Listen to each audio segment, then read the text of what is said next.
Nice, cool. So my plan for the session is for all of us to collectively make progress on a research question from the LFAI paper, which you can see here, basically just trying to figure out which AIs exactly should be law following. Here's the general plan. I plan not to speak for too much of the session. Actually, I want all of us to do more interaction and work on a Google Doc together to really try to make progress on this research question.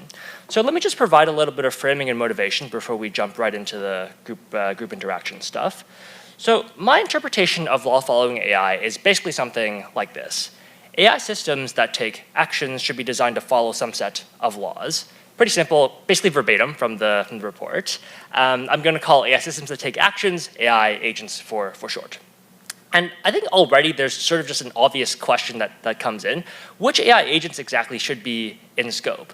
Presumably, we might want some sort of duties or policies around making sure that certain actors ensure that their AI agents that they develop or use are designed to follow laws. But which AI agents do we actually want to require to put those duties on?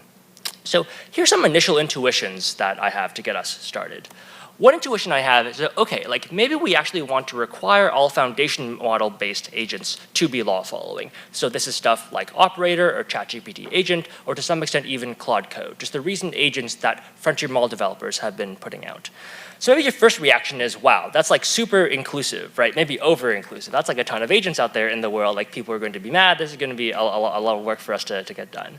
But actually, like we're already applying a bunch of duties to actors that are building frontier systems already through the AI Act, for example, and recently through the Code of Practice. So all frontier developers need to have safety frameworks. And if you look at some of the stuff, some of the practices that some frontier developers have been putting out, for example, like model specs, they're already some sort of notion that like maybe actually our models need to follow the law. So this is just from OpenAI's model spec. And if you're not familiar, a model spec is basically just a document that OpenAI has written, laying out the overall principles that OpenAI has trained its model to follow. So developers potentially are not going to be completely opposed to making their models follow the law. So requiring foundation model agents to be law-following may actually be feasible to some extent, but we probably can't cover all possible agents because of open weight agents. So maybe this intuition doesn't cover all of our bases. One sort of competing intuition I have is another potential way of prioritizing which agents we actually want to be law-following is by focusing on the use of agents in specific kinds of domains.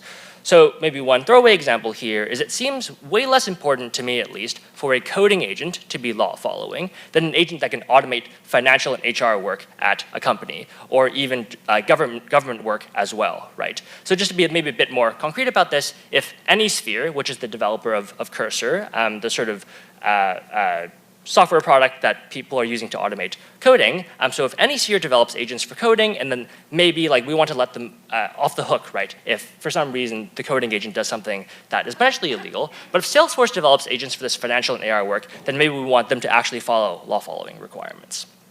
Okay, overall, I'm pretty unsure about all of this, and you should treat these intuitions as provocations to do better, which gets us into the group activities.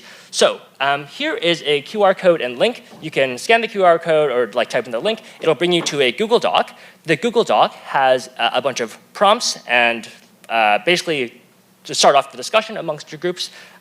Basically what I would recommend is I think we're going to spend 5 minutes just individually brainstorming our own individual takes on the questions in the document, and then we're going to jump into groups. I guess maybe try to get like the people around you into a group, maybe groups of like 2 or 4 approximately. I trust that you'll all be able to coordinate the optimal number of groups yourselves. So yeah, let's all just time 5 minutes, and I'll let you know when 5 minutes have elapsed.